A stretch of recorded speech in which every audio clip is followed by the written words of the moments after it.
Vampire King saw a woman fired for helping his autistic daughter. He walked up and said, "Mist curled along the cobblestone streets like gentle spirits, and the moon's pale light reflected off the sharp towers of the castle, giving them the look of frozen swords guarding the land." This was a kingdom ruled by Kalen, the Vampire King, a man who had lived far longer than any human could imagine. Stories of his power and cruelty were whispered in every village, but only a few knew the sorrow behind his dark eyes, the kind of sorrow that could make even the bravest shiver. Kalen's daughter, Lyra, was unlike any child the kingdom had seen. Her mind did not follow the usual paths. She would speak softly to herself, hum strange songs, and react to the world in ways that many could not understand. Most of the palace staff grew impatient with her.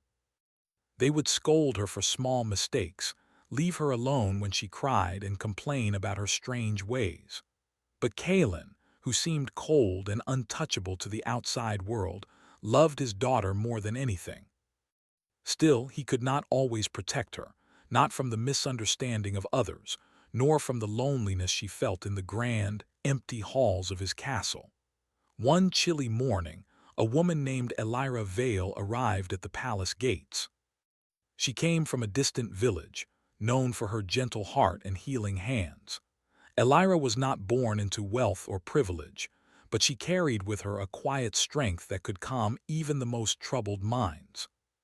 When she first saw Lyra, sitting alone in a sunlit corner of the nursery, she knelt beside the girl without a word and extended her hand. Lyra's fingers, hesitant at first, touched Elira's, and a soft smile appeared on her face. Elira's kindness did not go unnoticed, though not all attention was welcome. Some of the servants whispered behind her back. They said that no one outside the royal family should be allowed such intimacy with the princess. Others warned Kalen that Elira was overstepping her place. But Kalen, who watched from the shadows, felt a strange warmth in his chest as he saw his daughter laugh for the first time in weeks. He said nothing. For once, he allowed someone outside the family to care for Lyra, even if just for a moment. As days passed, Elira's gentle guidance helped Lyra feel safer in her strange, overwhelming world. She taught the girl small games that focused her attention, encouraged her to draw her feelings in pictures, and simply listened when Lyra needed to speak. It was a quiet revolution in the nursery, a rebellion against fear, misunderstanding, and isolation. Lyra began to glow with a kind of joy Kalen had never thought possible for her, and yet the joy was dangerous in the eyes of the court. One afternoon, a senior advisor entered the nursery, his expression sharp. "You've done enough, Elira," he said coldly. "Your kindness borders on insolence. The princess must be taught the discipline befitting her station." Elira stood her ground. "I only want to help her be happy," she said softly, her eyes meeting the advisor's with quiet determination. "She deserves understanding, not fear." The advisor's lips curled into a thin smile. "That is not your decision to make. Leave this place or face the consequences."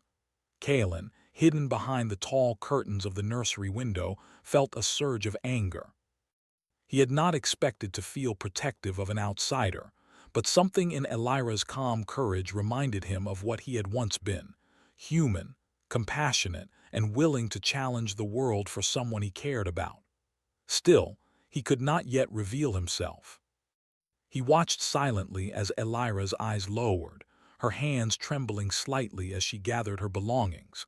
That evening, Elira was formally dismissed from the palace. The announcement was made with the cold efficiency of court etiquette. She was no longer welcome in Erendor. Elira left the castle gates quietly, her heart heavy but her head held high. She had done what she could. She had tried to protect Lyra. Kalen, meanwhile, wandered through the high, empty corridors of the castle. The torches flickered against the stone walls, casting dancing shadows.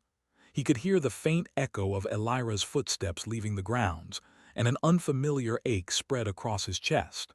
For centuries, he had ruled with power, feared and respected by all. Yet for the first time in a long while he felt powerless. And not just powerless, he felt longing. The moon rose higher in the sky, casting a silver glow over the land. Kalen moved to the gates where Elira had disappeared, silent as the mist. Then, in a motion quicker than the eye could follow, he appeared before her. His presence was commanding, his eyes dark and penetrating, yet there was a softness hidden beneath the power that made humans tremble and yet want to stay. "You've seen what no one else dares," he said, his voice deep, resonant, almost musical. Elira froze, not out of fear but out of shock. She had heard stories of the Vampire King, of his cruel judgment and unmatched strength. But here he was, standing in the moonlight, looking at her with something that was not anger, not scorn, but curiosity. "What do you mean?" Elira asked, keeping her voice steady. Kalen tilted his head, studying her carefully. "You saw my daughter as she truly is," he said. "And you treated her with kindness. That is rare in this world. Tomorrow, if you wish to live, you will return." Elira's heart raced. She did not fully understand what he meant by "if you wish to live," but she sensed that the words were not merely a threat. They were an invitation, strange, dangerous, and impossible to refuse. That night, Elira could not sleep. She thought of Lyra's soft laughter, her little hands reaching out to her, and the strange, haunting gaze of Kalen, a man who had lived a life longer than she could imagine. Something inside her whispered that her life would change forever, and that the shadows of Urindor held more secrets than anyone dared to speak aloud. The next morning, Elira returned to the palace gates, unsure of what awaited her. The castle loomed above her, silent and imposing, yet alive with a pulse she could not see. Kalen appeared silently, as if he had never left, and led her into the halls without a word. The court watched silently, curious and wary, their eyes sharp with suspicion. But Kalen's gaze never left Elira. He had made a decision, one that went against the traditions of his kingdom. In the nursery, Lyra ran to Elira as if no time had passed. The girl's joy was a light in the dim corridors of the castle, a light Kalen had almost forgotten existed. He observed them quietly, feeling an unfamiliar emotion stir, a mixture of relief, awe, and longing. Elira had stepped into his world and, without knowing it, had begun to change it.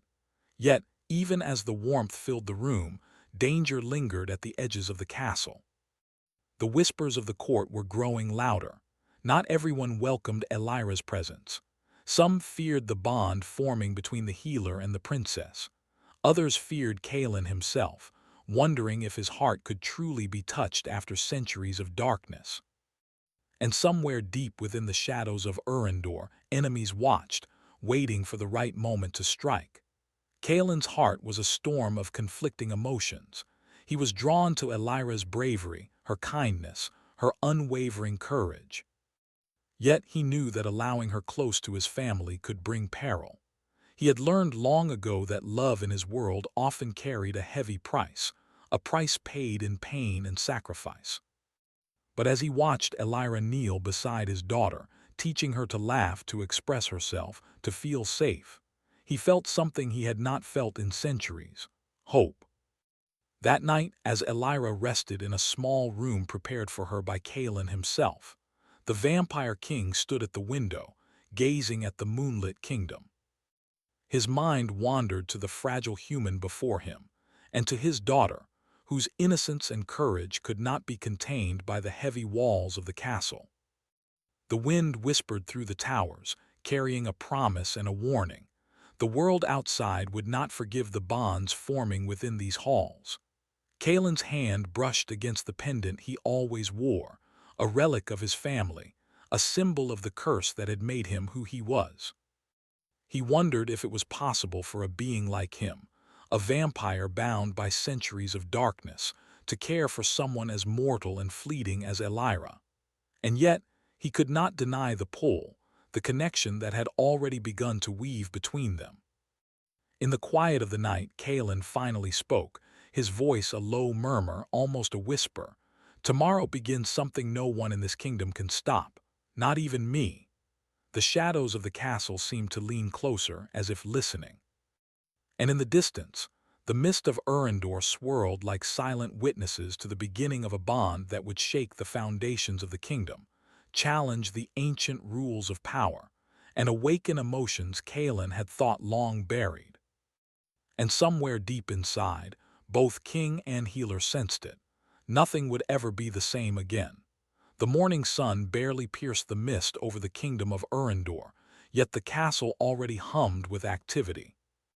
Servants scurried through the halls, their footsteps echoing against the stone walls. Nobles whispered in shadowed corners, their words sharp and suspicious. Elira Vale walked through the great doors once more, her heart a mixture of fear and quiet determination. She had returned at the Vampire King's cryptic invitation. Despite the danger she felt, she could not resist the pull of the child who had touched her heart so deeply. Lyra's small voice called out as soon as Elira entered the nursery.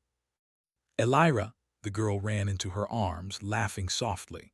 Her joy was uncontainable, like sunlight breaking through a storm. Elira held her close, feeling the warmth of life in a world so often shadowed. For a moment everything else, the fear, the whispers of the court, the weight of the palace walls, faded into nothing. Kaelin watched from the doorway, his dark eyes unreadable. His expression was a mix of curiosity and caution. He had never invited anyone into his private world like this, not since Lyra had been born. Elira's presence brought a strange tension to the castle, a tension Kaelin both feared and secretly welcomed. Her courage and kindness were like a light cutting through centuries of darkness. The court, however, was not so welcoming. Some nobles eyed Elira with thinly veiled disdain. They whispered that no common healer should have access to the princess. They questioned her motives, wondering why a mortal woman would dare to enter the heart of Urindor's royal power. Even some of Kaelin's advisors worried that her influence over Lyra could weaken the king's authority. But Kaelin paid them no mind. His attention was fixed on Elira and the laughter of his daughter, a sound he had thought lost forever. Over the next few days, Elira's presence in the palace became more than a quiet comfort.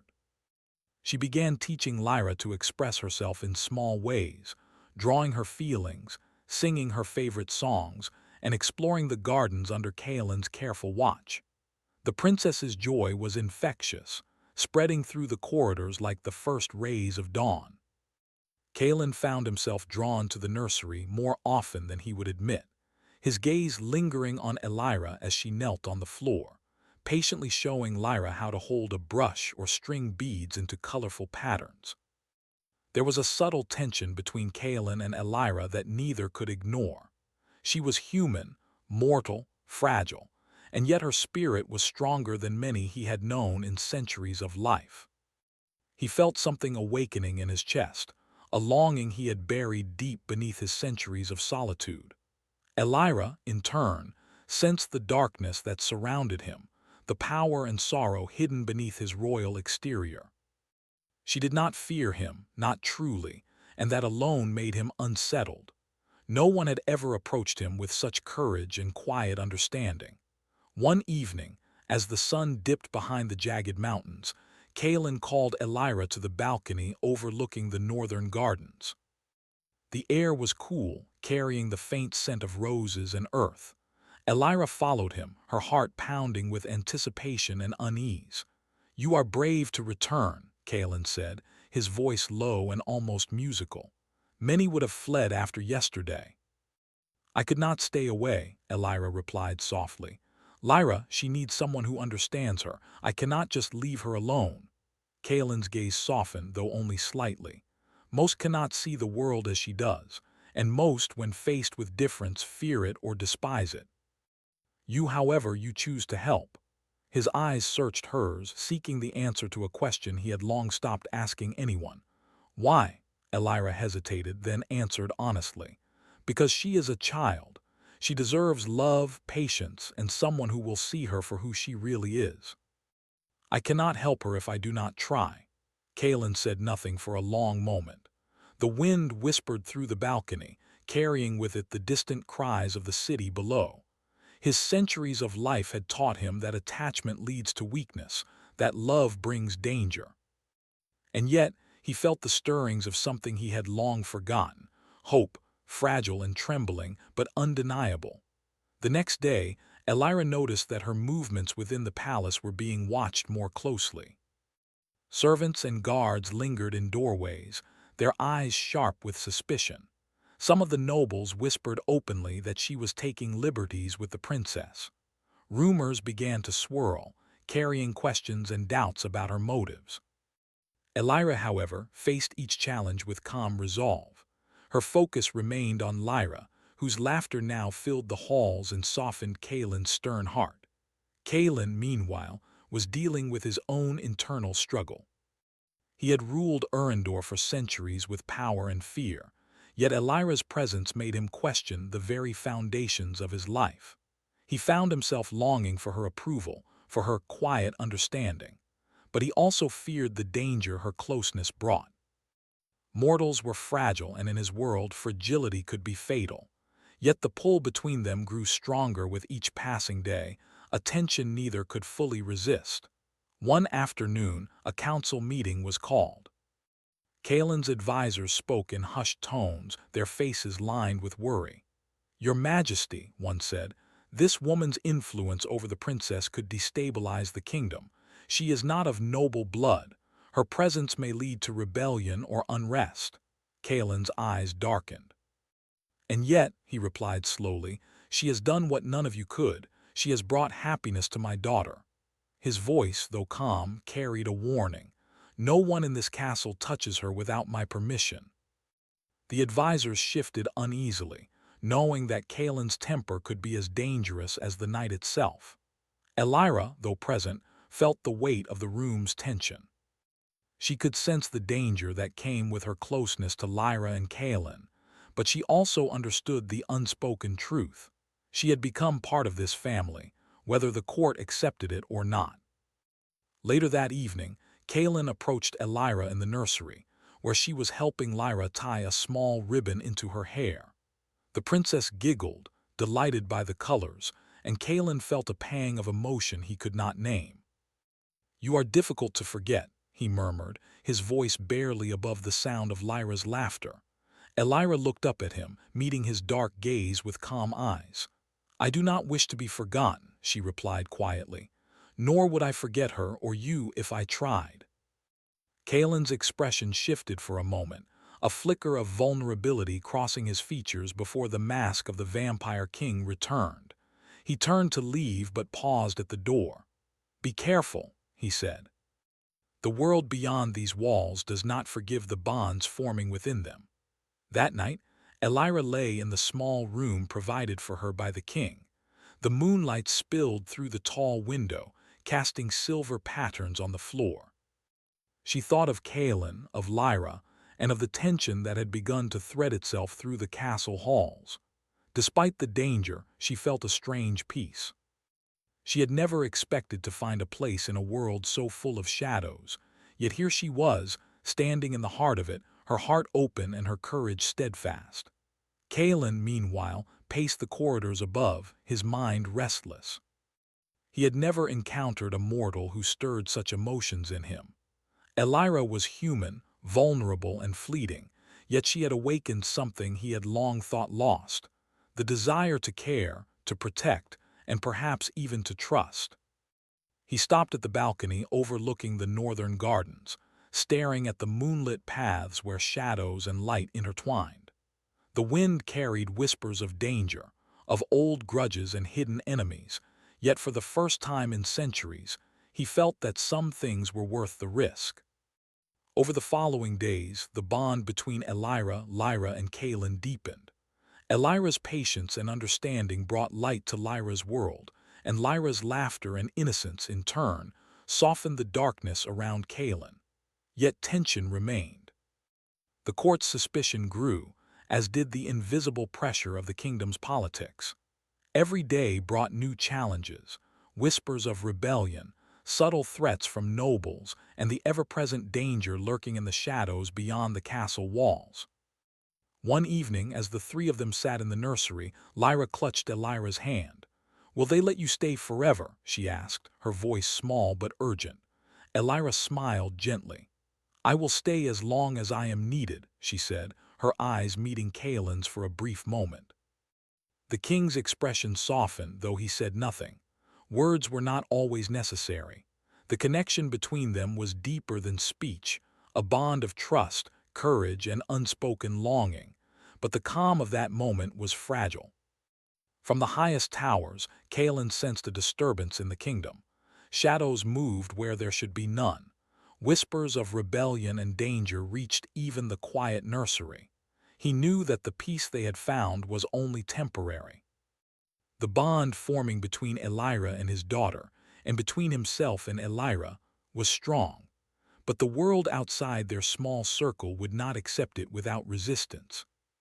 Kaelin's hand rested lightly on the back of a chair, his fingers trembling slightly as he considered the days to come. "Tomorrow," he whispered to himself, "the shadows will move, and we must be ready." Elira, asleep in her room that night, dreamed of moonlight and shadow, of a castle filled with laughter and danger intertwined. She did not know the trials that awaited her, nor the forces that would seek to test her courage. But deep within, she felt a certainty she had never known. She belonged here, among these people, in this strange world of light and darkness. And Kaelin, watching over her from the balcony, knew that for the first time in centuries, he had allowed someone to touch his heart, and he feared the consequences more than any enemy outside his walls. The castle of Urindor lay under a heavy mist, its towers reaching like silent sentinels into the gray sky. Inside, Kaelin moved through the corridors with the quiet grace of centuries, yet his mind was restless. He had always been a master of control, commanding the loyalty of his subjects and the fear of his enemies. But now, with Elira's presence in the castle and Lyra's laughter filling the halls, he felt a vulnerability he had long forgotten. Elira, too, sensed a change in the castle's atmosphere. Shadows seemed darker at the edges of the gardens, and the wind carried whispers that chilled her even in the warm glow of the nursery. She focused on Lyra, teaching her small lessons in courage and patience, helping the princess navigate the confusing world of her mind. Each day, Lyra's confidence grew, her laughter becoming a soft echo in the great stone halls. Yet, even as they shared these moments, a sense of unease lingered. One evening, Kaelin called Elira to the balcony overlooking the eastern forests. The sky was streaked with red and silver as the sun set behind distant mountains. "There is a darkness rising," he said quietly, his voice carrying both warning and resolve. "Not all shadows are born of night. Some are older, stronger, and they seek to test us." Elira looked at him, concern etched on her face. "What do you mean, Your Majesty?" Kaelin's eyes, dark and unreadable, met hers. "There is a curse upon my bloodline. For centuries it has lain dormant, waiting for a moment to awaken. That moment is now." Elira felt a shiver run through her. She had heard whispers of old magic and ancient spirits in her village stories, but never had she imagined it would touch her life so directly. "Can it be stopped?" she asked softly. Kaelin's gaze drifted to the distant forest, where shadows moved as though alive. "It can be faced, but it cannot be ignored. The curse tests not only strength but heart. Choices must be made, sacrifices endured." The following days brought a growing tension within the castle. Strange occurrences unsettled the staff. Flickering lights in the hallways, distant whispers with no speaker, shadows that moved against the wind. Some servants refused to enter certain rooms, claiming they felt eyes watching them. Nobles became restless, sensing the invisible threat that threaded through the kingdom. And always Kaelin watched, careful and silent, guarding both Elira and Lyra as the shadows grew stronger. Despite the unease, the bond between Kaelin and Elira deepened. Their conversations grew longer, more personal. Kaelin revealed fragments of his past, the loneliness of centuries, the weight of ruling a kingdom feared by all, and the sorrow of seeing his daughter misunderstood. Elira listened without judgment, her calm presence offering him a comfort he had never known. One night, as snow began to dust the castle gardens, Kaelin found Elira sitting by the fire in the nursery, Lyra asleep in her arms. The firelight danced across Elira's face, highlighting her gentleness and determination. Kaelin approached quietly, unsure of what words to say. For centuries, he had ruled through authority and fear. Now he found himself needing something else: guidance, trust, and perhaps forgiveness for the mistakes he had made in his long life. "You are fearless," he said finally, his voice low. "You enter a world most dare not touch, yet you walk through it with courage." Elira smiled faintly. "I do not feel fearless, I feel necessary. Lyra needs someone, and you do too, even if you do not see it." Kaelin's dark eyes softened, but only for a moment. "You do not know the danger you invite into your life," he said, almost to himself. "To care for us, for me, is to walk a path where the shadows never sleep." Elira looked at him steadily. "And yet I will walk it. I choose to be here, whatever comes." That night the first direct threat of the curse made itself known. From the forest surrounding the castle, a howl pierced the cold night air, a sound neither animal nor human. Shadows shifted unnaturally, stretching toward the castle walls. Kaelin moved swiftly, summoning his strength and his centuries of knowledge. Elira followed, her heart pounding but her resolve steady. She carried only a small lantern, but in her eyes burned a determination stronger than any magic. The creatures of shadow approached the northern gates, moving like living smoke. Kaelin's form blurred with speed and power, a dark silhouette against the moonlight, and his movements were precise, lethal yet controlled. Elira watched him, both awed and terrified. He was not merely a man. He was a force of nature, a being bound to the shadows yet capable of light through his love for Lyra and his loyalty to her. The first creature reached the gates, a shifting figure of black mist and glowing eyes. Kaelin's hand shot out, a flash of dark energy striking it, dispersing it into the night air. Elira held her breath, aware of how close danger had come. Yet Kaelin did not look at her with anger or reproach. He only nodded, silently acknowledging her bravery. After the first wave of shadows had been pushed back, Kaelin turned to Elira. "You have courage beyond reason," he said quietly. "Most mortals would have fled long before now." "I do not fear shadows," Elira said. "Not when I know who I fight beside." Her words were simple, yet the weight behind them struck Kaelin in a way he had not expected. For centuries, he had trusted no one, yet here was a human woman who had earned his confidence, not through power but through heart. The following days were a blur of preparation and vigilance. Kaelin trained Elira to recognize the signs of the curse, teaching her to read the subtle movements in the air, the whispers in the wind, the shadows that betrayed danger. Each lesson was a test, pushing Elira's courage and resolve. And each day, Kaelin found himself drawn to her more and more, captivated by her bravery and her unwavering compassion for Lyra. One evening, as they walked through the gardens under a blanket of stars, Kaelin spoke of his fears. "This curse is tied to my bloodline," he said, his voice quiet, almost vulnerable. "It tests everything I am: my strength, my patience, my heart. And I fear I may not survive it alone." Elira reached for his hand, hesitant but firm. "You are not alone," she said. "You have Lyra and you have me. We will face it together." Kaelin's dark eyes studied her, searching for weakness. He found none.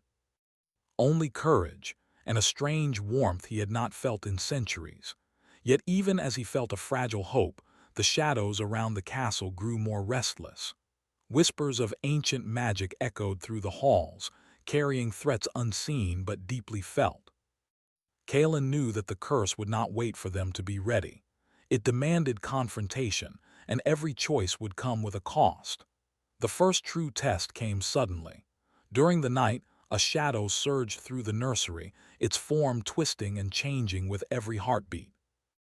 Lyra awoke with a cry, frightened and confused. Elira leapt to her side, shielding the princess with her small body. Kaelin arrived in an instant, a blur of dark power, confronting the shadow with a strength that seemed almost otherworldly. "You are mine," Kaelin growled, his voice resonating with authority and power. The shadow hesitated, then vanished into the darkness, leaving only a faint chill in the air. Elira held Lyra close, her heart pounding. "It is not over," Kaelin said, his voice low, almost a whisper. "The curse tests and it will return. We must be prepared for what comes next." In the days that followed, Elira and Kaelin trained, planned, and protected the princess. The bond between them grew stronger, yet the tension remained. They both sensed the pull between them, unspoken and dangerous, yet neither could deny it. Kaelin was a being of shadow and power, Elira of warmth and courage. Together they formed a fragile balance, a force against the darkness, yet aware that every moment of connection was a risk. One afternoon, Lyra asked Elira a simple question. "Do you think he will ever be happy?" Her small voice carried an innocence that pierced Kaelin's heart. Elira smiled softly, brushing a strand of hair from the princess's face. "He is learning, little one. Happiness takes courage, and Kaelin has more courage than anyone I have ever known." Kaelin, standing in the doorway, overheard her words. He felt a strange mixture of pride and unease. For centuries, he had believed that he could never find joy. Yet here it was, reflected in the laughter of his daughter and the quiet strength of a human woman who had dared to step into his world. But the calm was not to last. As the sun set behind the mountains, a distant howl echoed from the forest, deeper and more menacing than before. Kaelin's eyes darkened, his instincts sharpening. The curse was not yet done. Danger was coming, testing their bonds, their courage, and their hearts. Kaelin turned to Elira, his expression unreadable. "Stay close," he said. "The night will demand everything from us, and when it comes, choices must be made. Some will hurt, some will challenge everything we believe, but we will face it together."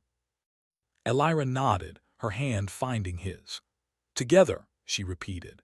And in that moment, under the cold silver moon of Urindor, the vampire king, the healer, and the princess braced for the trials that would decide not only the fate of the kingdom, but the course of their hearts.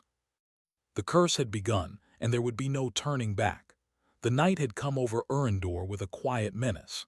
The castle towers pierced the sky like black spikes, and the forests surrounding the kingdom seemed alive with movement, shadows twisting and stretching in unnatural ways. Kaelin stood on the balcony, his dark eyes scanning the horizon. He had faced many threats in his centuries of life, but this one was unlike any he had encountered. The curse of his bloodline had awakened fully, testing his strength, his judgment, and the bond he shared with Elira and Lyra. Elira had been by his side every step of the way. Her courage had guided them through traps of shadow, whispers of forgotten spirits, and the hidden dangers that lurked in the darkest corners of the castle. Her bravery, tempered by compassion, had begun to awaken something in Kaelin that he had long thought impossible: hope. But hope came with risk. Every choice they made could bring salvation or destruction. The night air was sharp and cold as Kaelin led Elira through the castle corridors, Lyra safe in his arms. The princess's small fingers clung to his cloak, her eyes wide with wonder and fear. "Is it far?" she asked softly, her voice trembling. Kaelin shook his head. "Not far, but dangerous. You must stay close to us both." He glanced at Elira, his expression a mixture of warning and trust. "Do not falter, for the shadows can sense fear, and they will strike where we are weakest." Elira nodded, her hands gripping the edge of Kaelin's coat. She felt the weight of the night pressing against her, but she did not falter. She had learned courage in ways that went beyond physical strength. Her heart guided her, as it always had, and now it guided them through a labyrinth of darkness that threatened to consume the castle. The source of the curse waited in the heart of the ancient crypts beneath the castle. It was said that the first of Kaelin's ancestors had been bound to a shadowed power, a force that would rise whenever the royal line was threatened. Tonight, that force had awakened. The shadows shifted in the corridors, whispering Kaelin's name, testing him, seeking to unravel the bond between him, his daughter, and Elira. As they descended the stone steps, the air grew colder, carrying the scent of earth and decay. Shadows moved along the walls like living things, and the distant echo of whispers filled the crypt. Kaelin's hand brushed Elira's, a subtle reminder that they faced this together. "Stay close," he murmured, his voice low but firm. The first wave of shadows emerged suddenly, twisting forms that hissed and lunged at them. Kaelin acted with supernatural speed, striking with precision, dispersing the darkness with bursts of energy that seemed to ripple through the air. Elira, though human, was not powerless. She moved with a quiet strength, guiding Lyra behind Kaelin, her lantern casting a circle of light that kept the shadows at bay. Together, they formed a fragile yet unbroken line of courage against the overwhelming darkness. After the shadows retreated, Kaelin and Elira found themselves in the heart of the crypt, facing the source of the curse. A swirling vortex of black mist, eyes glinting with malice, a voice that was both ancient and eternal. "Kaelin," it whispered, "you cannot escape what is yours. Your lineage is bound to me. Your daughter is mine to claim." Kaelin stepped forward, his expression resolute. "No," he said, his voice echoing through the crypt. "Lyra is mine to protect. You have no claim here." The shadows hissed and twisted, forming a monstrous shape that towered over them. Elira took a deep breath, gripping Kaelin's hand tightly. "You are not alone," she said firmly.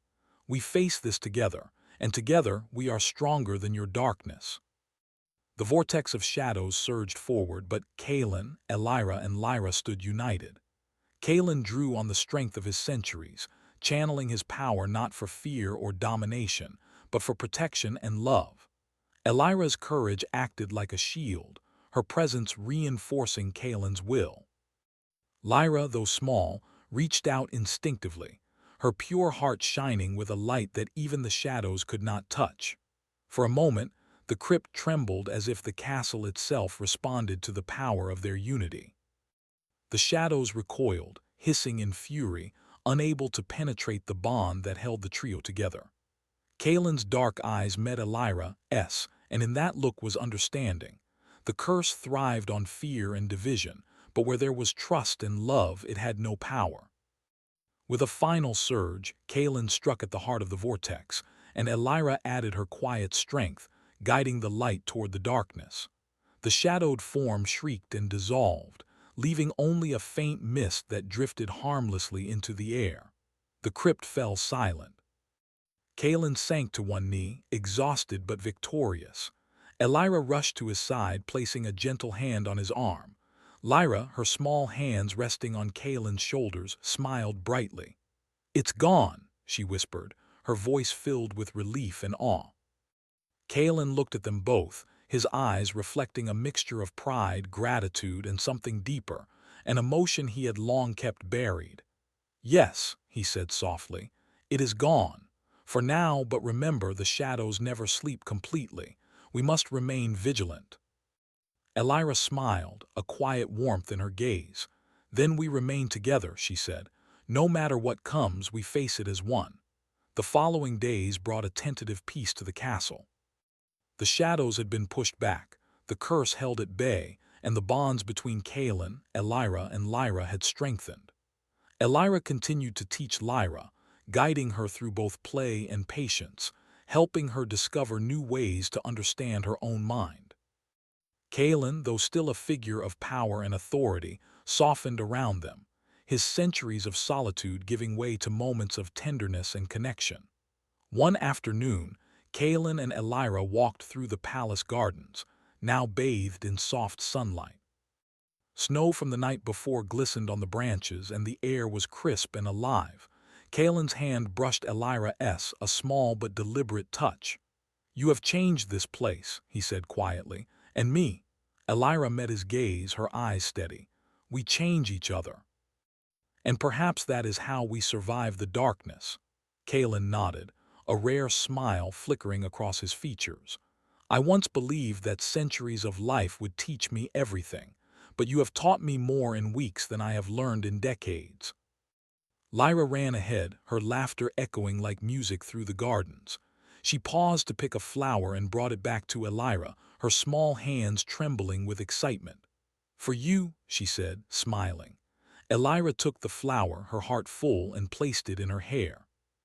Kalen watched, a sense of completeness settling over him. Yet even in this calm, Kalen remained vigilant. The shadows could return, the world beyond the castle could bring new threats, and the curse could awaken again. But he understood something he had never before allowed himself to believe. The strength of love, courage, and trust could protect them in ways power alone could not. One evening, as the sun set and bathed the castle in golden light, Kalen brought Elira to the balcony. The kingdom stretched out before them, a tapestry of forests, mountains, and rivers. We have faced the shadows, he said, his voice deep and steady. We have faced fear, and yet there is more to come. But tonight we remember that even in darkness there is light. Elira leaned against him, feeling the steady rhythm of his presence. And as long as we are together, the light will never fade, she said softly. Kalen's hand brushed her hair, a tender gesture that spoke of trust and newfound affection. Perhaps, he said quietly, I can allow myself to hope for the first time in centuries. The night deepened, but it was no longer filled with fear. Instead, it was alive with possibility. The castle, the kingdom, and the hearts within it had survived the trial. The bond between Kalen, Elira, and Lyra had proven stronger than any curse, deeper than any shadow. They had faced the darkness together and emerged not only victorious but transformed. In the quiet moments before sleep, Kalen lifted Lyra into his arms, holding her close. Elira stood beside him, her hand resting on his shoulder. The warmth of family, courage, and trust surrounded them, a shield stronger than any magic or weapon. And as the moonlight bathed the castle in silver, Kalen whispered into the night, "The darkness will never claim us, not while hearts like yours still burn." The shadows stirred in the distance, reminders of the challenges yet to come. But in that moment, Kalen knew that whatever the future held, they would face it together, unbroken, courageous, and bound by a love that neither time nor darkness could destroy. And so, the vampire king, the healer, and the princess stood together at the edge of night and light, ready to embrace the future with hearts unafraid, their story of courage, redemption, and love echoing through the kingdom of Urandor.